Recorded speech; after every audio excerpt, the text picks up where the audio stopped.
James. Tell us more, Will, about this declaration that just came down. And I think it was led by the United States, announced by John Kerry, the great climate warrior, announcing this pledge to triple nuclear energy. Tell us what there's actually called for. What does that mean in practice? And, you know, I know you say you haven't seen much of the Australian delegation, but surely this would leave Chris Bowen hanging out on a limb.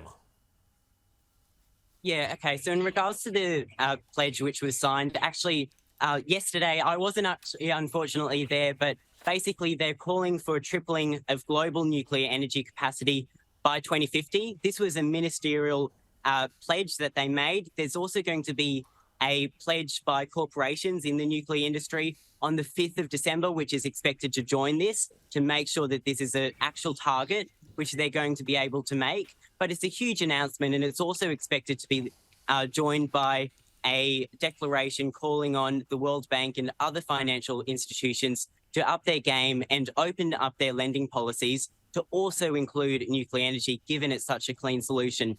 Look, I think it is disappointing that the Australian delegation, in the context of all that's happening with nuclear energy at COP, is not coming to the table. We're really just sitting on the sidelines when it comes to nuclear energy at this year's COP.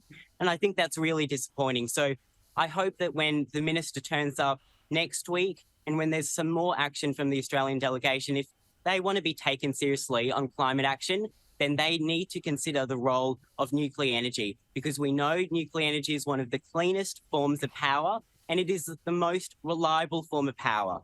So if you want to be taken seriously on climate change, especially when Australia is not on track to reach our emissions targets, we need to look at other options. And for me, that has to include nuclear energy.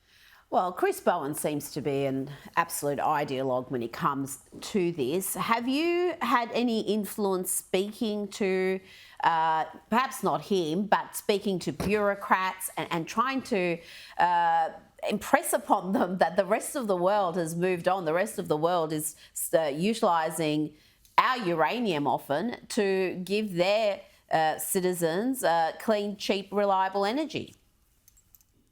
Well, look, not specifically in regard to Australian bureaucrats. I've made a petition calling on the Australian delegation at COP28 to support nuclear energy, which has over 4,500 signatures at nuclearforaustralia.com/COP28. So that's one of my main messaging tools to get to the Australian delegation at COP28. But the interesting thing is I've been able to talk to lots of world leaders here at COP28. It's funny how they just walk through and you're able to ask them questions. I've been able to meet a lot of people, including John Kerry. I've asked him about the nuclear involvement. I had a chance also to speak to Emmanuel Macron and lots of other leaders. And they've all impressed upon me the fact that Australia should consider the role of nuclear energy.